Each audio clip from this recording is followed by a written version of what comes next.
We've called Kentucky the deepest roster in college basketball. However, Dan Hurley's recent additions have us rethinking that notion.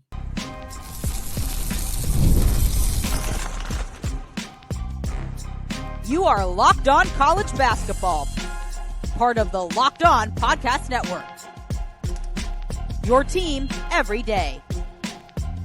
What's up, folks? Happy Wednesday and welcome into the Locked On College Basketball Podcast, a daily national college hoop show, part of the Locked On Podcast Network, your team every day.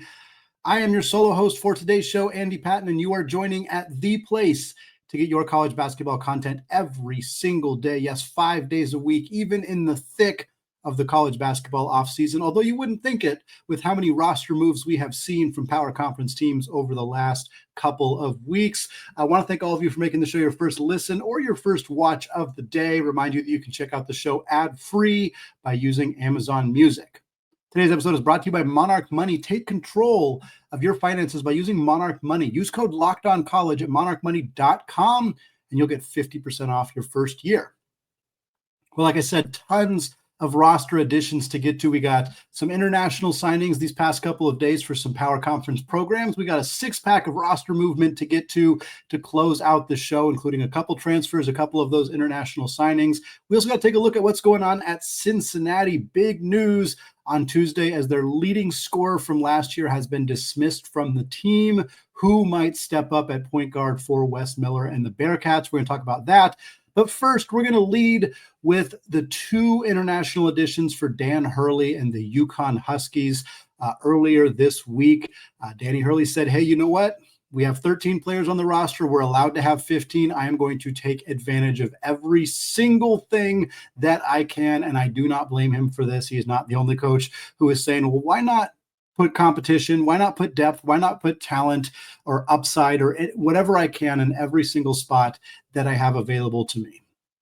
And that's what UConn did on Monday, bringing in a pair of international roster additions in 7'2" center Rrezon Elezaj from Turkey, and then 6'4" Serbian guard Uros Paunovic, who's 22 years old. We're going to talk about each of them individually. I'm going to tell you what Danny Hurley had to say about this because, yeah, he was very direct, as he so often is, about the reasoning behind these two additions. In the press conference UConn released on Monday, he said, quote, with rosters expanding to 15 this year, we look at it as a great opportunity to further roster construction, focusing on growing our team's depth and competitiveness. We feel like Rrezon and Uros help us do that. So yeah, I think that this is the kind of thing that good coaches do. This is the kind of thing that highly competitive programs like to do. I think about programs that in the past, like most teams do not play. I mean, nobody plays 15 guys a game. Most teams don't play 10. Most teams are in the 9, 8, some teams as few as 7 on a regular basis. But that doesn't mean you only want to have 7, 8, 9 guys on your roster. And I know John Calipari has kind of said the opposite of this, where he was like, well, I don't want to develop guys on the bench who are going to end up going somewhere else. And I can understand that sentiment. I don't necessarily agree with it, but I can understand it. But I think as a coach, your responsibility is to get as much, use those extra roster spots that you have. Use roster spots 9 through 15 or 10 through 15 for guys that maybe have a future in your program. Some of them may leave. Some of them may leave and blossom somewhere else and play you again. And that is a risk that I think you should be willing to take as a college basketball head coach. Bring in guys, whether they're international guys, whether they're freshmen who've maybe been overlooked or transfers who've been overlooked, who you think can contribute to your program. Maybe not this year, maybe next year, maybe 2 years from now. Maybe you're not sure they'll ever contribute, but there's somebody who's going to provide size at practice. I mean, a 7'2", 18-year-old, maybe he never contributes for UConn, but one thing that we know that Rrezon will do this year for UConn is he will body up Terrace Reed in practice. He will make life tough for freshman Eric Ryba. And if he never sees the floor, he's still providing value for UConn. And of course, Danny Hurley is not going to come out with his press conference and say, oh, these guys are just here to be, extra bodies at practice. Whether that's true or not, you're still not going to say that. But ultimately, at least in my opinion, even if that is the case, that's still providing value to your team. And you hope that there is some upside. There is something that Danny sees or the coaching staff sees that they believe they can unlock to turn these guys into legitimate contributors at this program, even if it doesn't happen this next season. For the Huskies, they now challenge Kentucky, who we've talked about extensively on this show as the deepest team in college basketball. And I'm not sure it'd be a lot longer conversation to look at every single comparison to see it, but this UConn team now goes 3 deep at pretty much every position. And the positions are a little bit, I wrote their 15-man roster with 3 guys at each position. It's not perfect in terms of how it shakes out, but for this team, I mean, they really truly can go a couple guys deep at every single spot. Your center, obviously, you have, as we mentioned, Terrace Reed and Eric Ryba, and now you have Elezaj coming in as that third center for them. At power forward, you have Alex Caravan. You also have Jaden Ross and Dwayne Karoma kind of able to fill in at the backup 4 spot.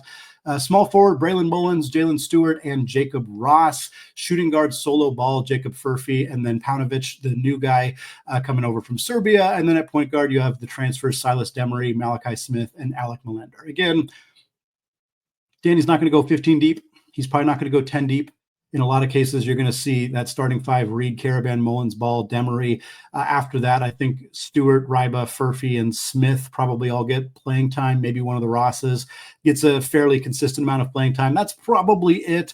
I wouldn't expect either of these 2 new players, especially with they're not getting to campus until mid-August. I mean, the opportunity, even if they were good enough to challenge for playing time off the bench, the lack of experience in the system, learning the offense, the defense, all of that will really limit their ability to be contributors right away. Elezaj is 18 years old, coming over from Turkey. He helped lead Turkey to a bronze medal at the 2024 U17 World Cup, where he averaged 6 points and 3 boards in about 17 minutes per game. He last played professionally for Besiktas in Turkey, where he averaged 7.5 points, just under 6 rebounds, and 1.5 blocks per game. Danny really likes his natural shot blocking ability, believes he's capable of being a lob threat right away for this UConn team. Paunovic is a 22-year-old, 4 years of experience in Serbia's top division. I believe he only has 1 year of eligibility, although I may have missed that. He may end up having 2 years. He played last year for KK Zlatibor in Serbia, averaged about 9 points, 2 assists, shot 35% from 3. Hurley specifically mentioned Paunovic's competitiveness, which I always think is notable when Dan Hurley's talking about that, because what he considers competitive is a higher threshold than what other people consider competitive, because he is an absolute warrior in that space. And I remember when he brought in Cam Spencer 2 years ago, and last year when he brought in Liam McNeely, he talked about those players' competitiveness and how energetic they are and how much they're yelling on the court and all that. And both of those things ended up being true for those 2 guys. So we'll see. Again, don't know how much playing time we'll see from Paunovic, but I bet if he is out there, he's going to be giving it his 110%, because Denny doesn't say that about just anybody.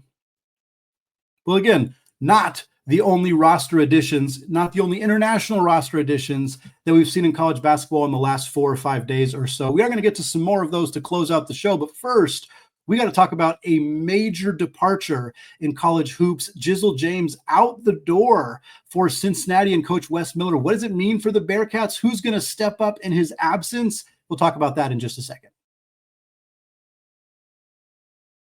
But first, folks, most people can't name all of their financial accounts or even what they're worth, whether it's their 401ks, various properties, investments, etc. And when you don't have the full picture, you can end up leaving money on the table. And that's why there's Monarch Money. It's an all-in-one personal finance tool that brings your entire financial life together in one clean, easy-to-use interface on your laptop or on your phone. And Monarch does all the heavy lifting for you. You can link all your accounts in minutes, see clear data visuals, get smart categorization of your spending, and finally feel in control of your money. And you don't have to touch a spreadsheet.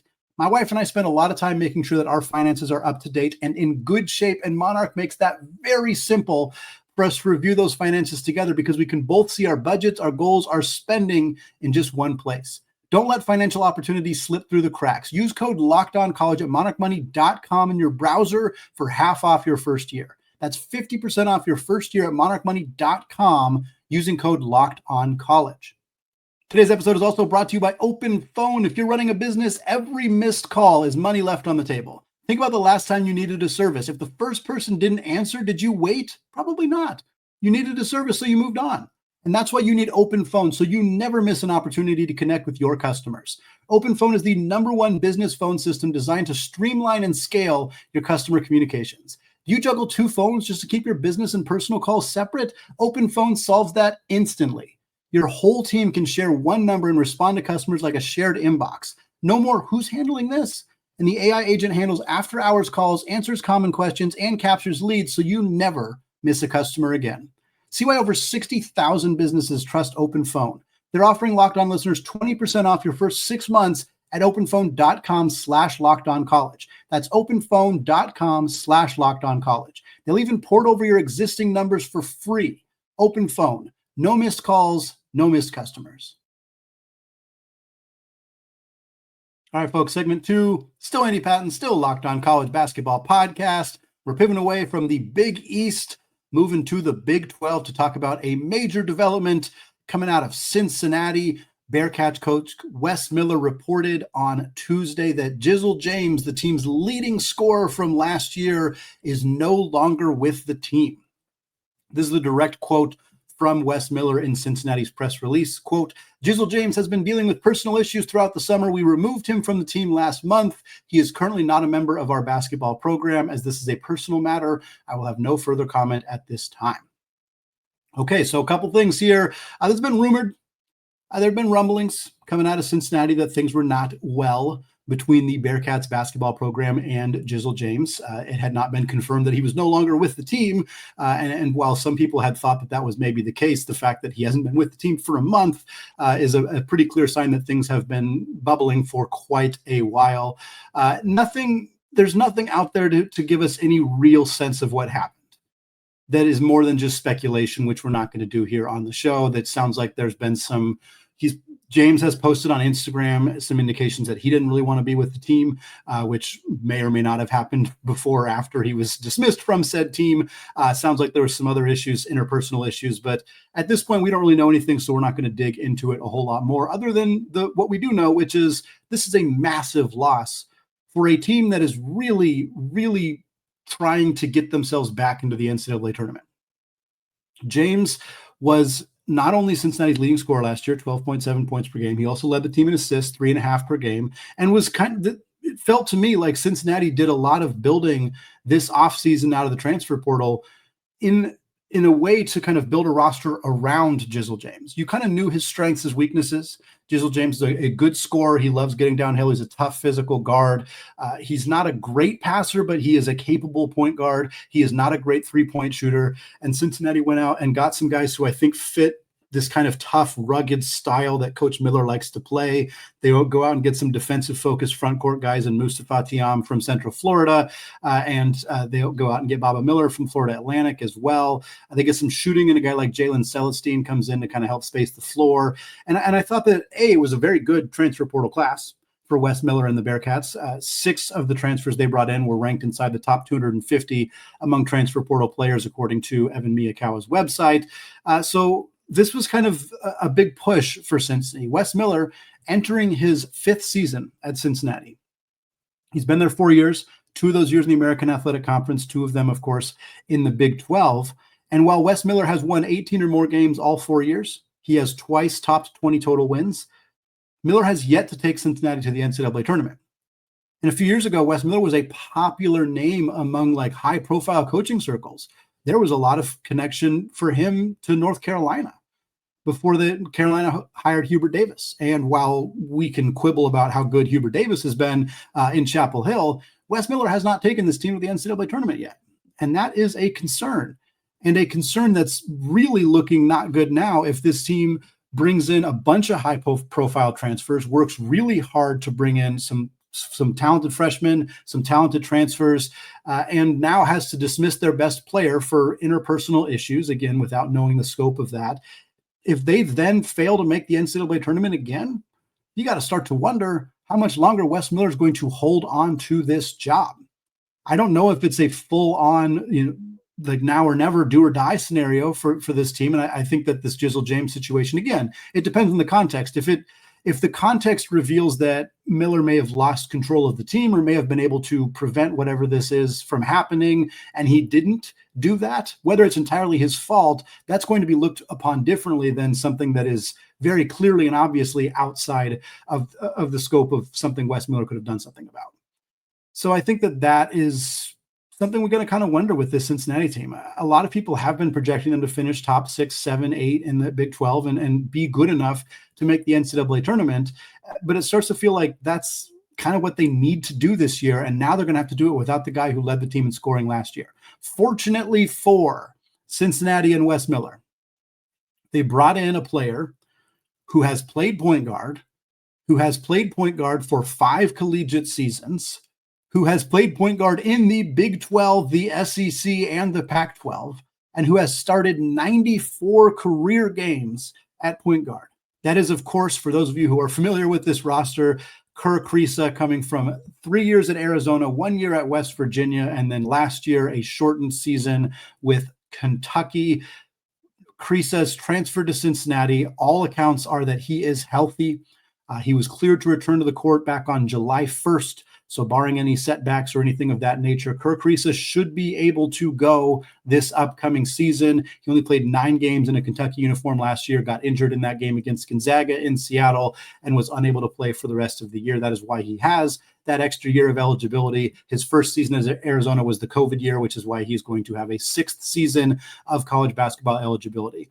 And I think Kerr Kriisa, he's not a similar player to Jizzle James. They're very different, and I think that yin and yang would have worked very well, and unfortunately won't come to fruition this year because James will not be with the team. But I think that the strengths Kerr Kriisa has and the weaknesses that Kerr Kriisa has might actually work a little bit better for Cincinnati than what Jizzle James is bringing. To be clear, I'm not saying Kerr Kriisa is better than James. He is not, I don't think. But I think that what we do know is he's a better three-point shooter. There's really not any debate about that. Kerr Kriisa is an inconsistent three-point shooter. He is a high-volume three-point shooter. But for his career, he has shot 36% from three, and he has made nearly 250 of them.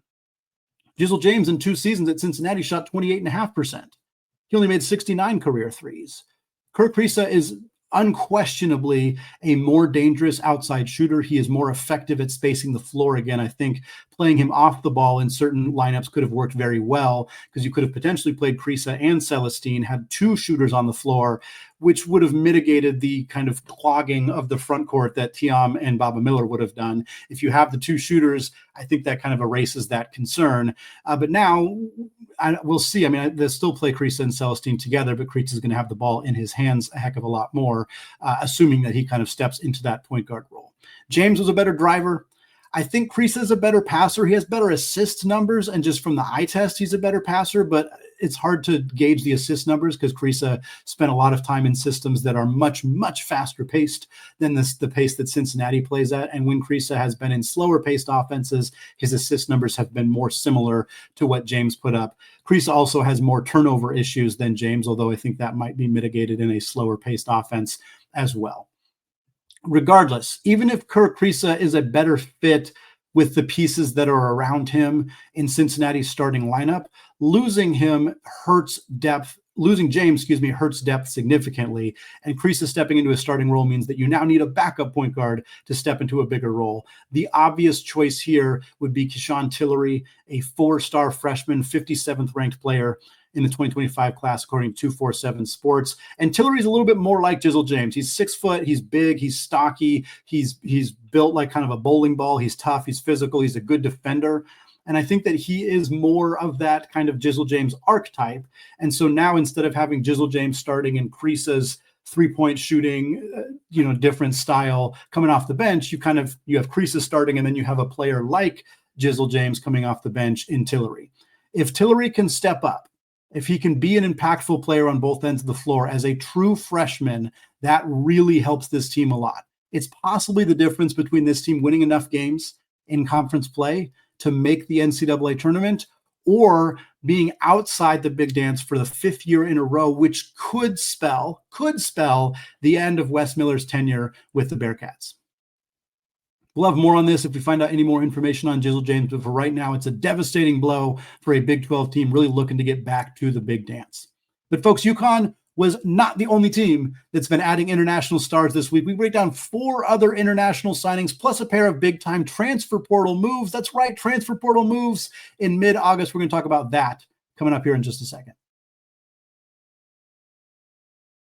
But first, folks, PrizePicks is the only daily fantasy platform that lets you turn your football predictions into real rewards. Preseason is already heating up in college football. It's not too far behind. So whether you got your eye on big name quarterbacks or breakout running backs, PrizePicks makes it easy to get in on the game. PrizePicks, super simple to play. You just pick more or less with 2 or 6 player stat projections. If you get your picks right, you could cash in and win up to 2,000 times your money. I've been playing PrizePicks for a long time now, 3-4 different seasons, and I love how simple it is. I can get my lineup in before my coffee finishes brewing. PrizePicks puts their members first, so all of your withdrawals are fast, safe, and secure. And PrizePicks has season odds this year, which is new for them. And since we're talking Big 12, let's talk Kansas State quarterback Avery Johnson with his long flowing hair. He is set at plus or over under 2,300 passing yards this season. I love Avery Johnson. I'm going over. I think he's going to hit that. If you agree, download the PrizePick app today and use code LOCKEDONCollege. You'll get $50 in lineups after you play your first $5 lineup. That's code LOCKEDONCollege to get $50 in lineups after your first $5 play. PrizePicks, run your game.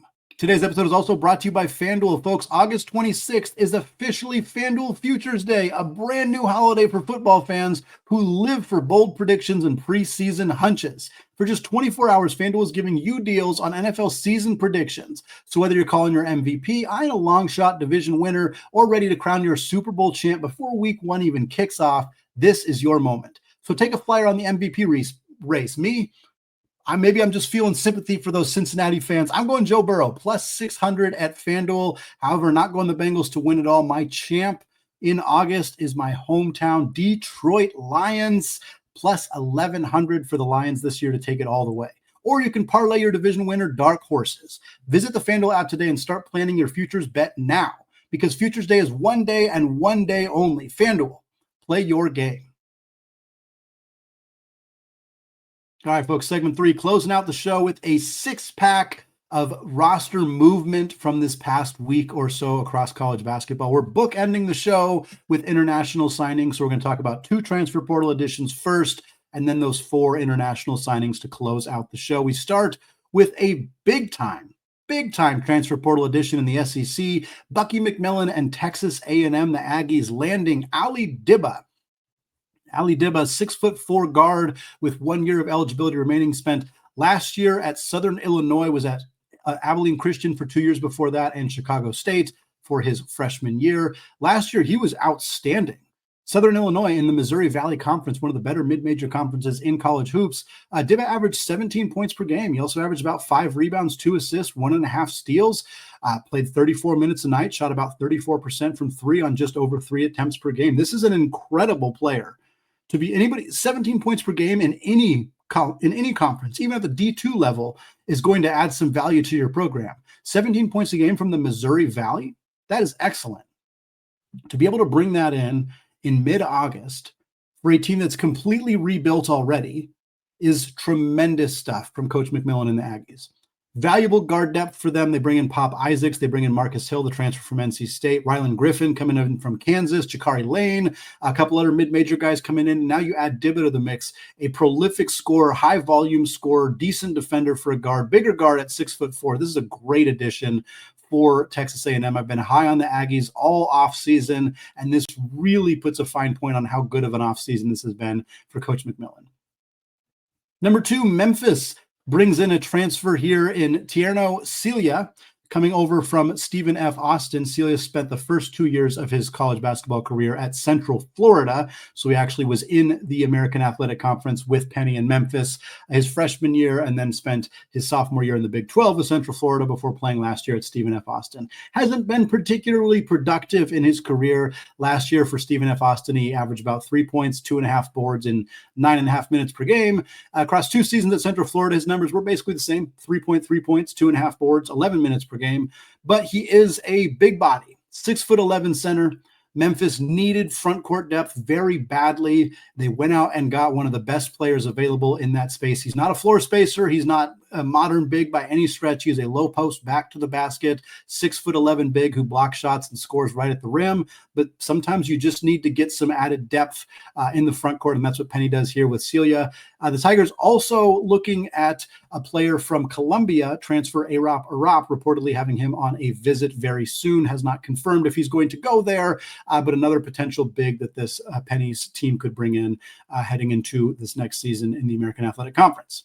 4 international players to talk about here to close out the show. First up, Creighton brings in a big man from Turkey, actually played for the same club as Raynor over at UConn. And so they're going to play against each other in the Big East this year. That's Kerem Konan.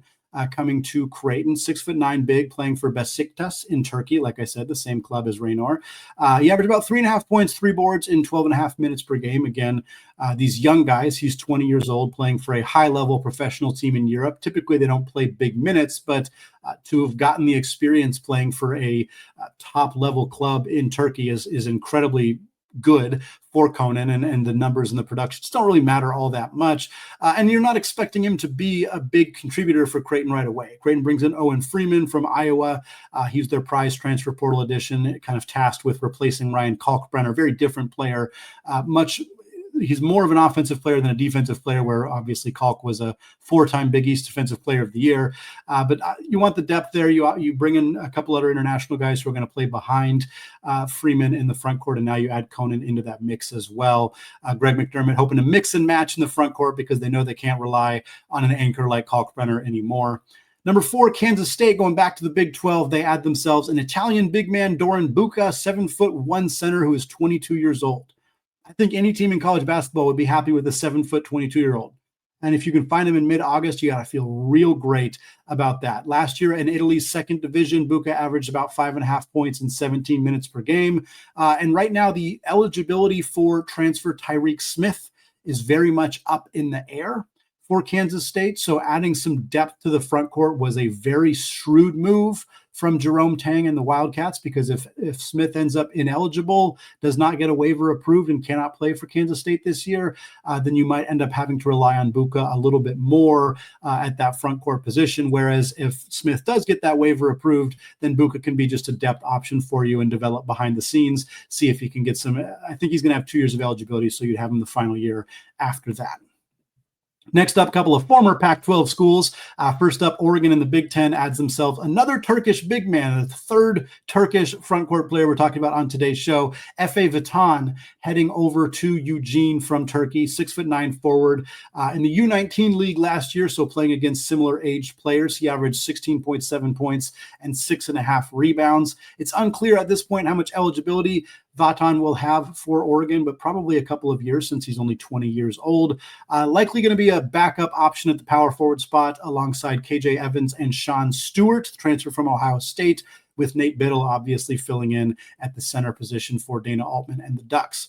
And then last here, Arizona State, back to the Big 12 again. They add a Belgian point guard, Noah Miusin, 6'4", 19-year-old who played last year for Oostende in Belgium. He's averaged about 6.5 points, a little over 3 assists in about 20 minutes per game in 46 games. He's also a 40% three-point shooter.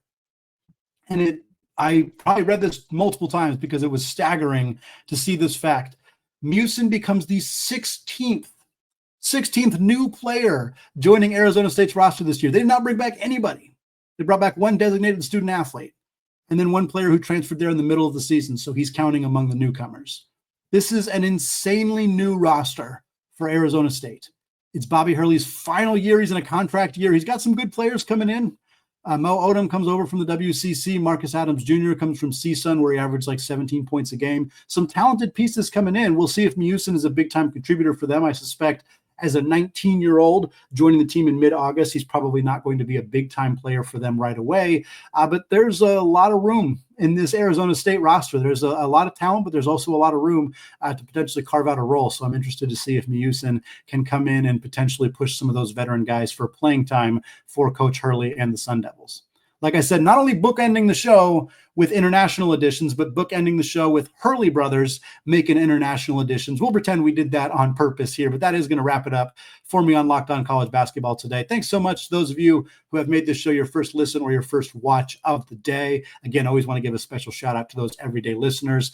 Isaac and Leaf will be back with you all on Thursday, and then Isaac and I'll be back on Friday with the rest of our quote-unquote freshman breakouts, our non-5-star freshmen who we think are going to have big seasons coming out of the SEC, the Big 12, and the mid-major ranks. Thanks again, folks, for listening. Have a fantastic rest of your day. As always, we want to say apologies to the Lawyer family. Let's go Wild Popes. Cheers to the McBruins. And until next time, Peace out.